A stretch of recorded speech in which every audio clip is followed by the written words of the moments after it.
Border ছাড়া border cross করতে যেও না। রক্তবীজ 2 সিনেমার একটি জনপ্রিয় গান হলো এই গানটি, যে গানটিতে নেচেছিল নুসরাত। কিন্তু এই গানটি সোশ্যাল মিডিয়ায় এখন ভাইরাল। আর সেই গানের সাথেই ক্রিসপিকে কোলে নিয়ে নাচ করলেন শ্রীময়ী চট্টরাজ ওরফে মল্লিক। ক্রিসপি কিন্তু তার মায়ের কোলে শান্তভাবেই বসে আছে এবং মায়ের নাচের সাথে সেও যে তাল মেলাচ্ছে তা কিন্তু বলাই বাহুল্য। রক্তবীজ 2 এর ট্রেলার লঞ্চের অনুষ্ঠানে দেখা গিয়েছিল শ্রীময়ী এবং কাঞ্চনকে একসাথে, সঙ্গে তাদের মেয়েও ছিল।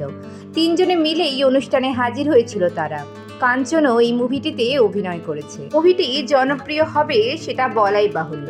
একাধারে নুসরত, মিমি, অপর ধারে অঙ্কুশ, কাঞ্চন, আবির চট্টোপাধ্যায়কে নিয়ে জমজমাট একটা সিনেমা উপহার দিতে চলেছে এই পুজোতে বাঙালিদের কাছে। তারই মাঝে শ্রীময়ী চট্টরাজ ক্রিসপিকে কোলে নিয়ে নাচ করলেন এই গানে, যা মনোমুগ্ধকর।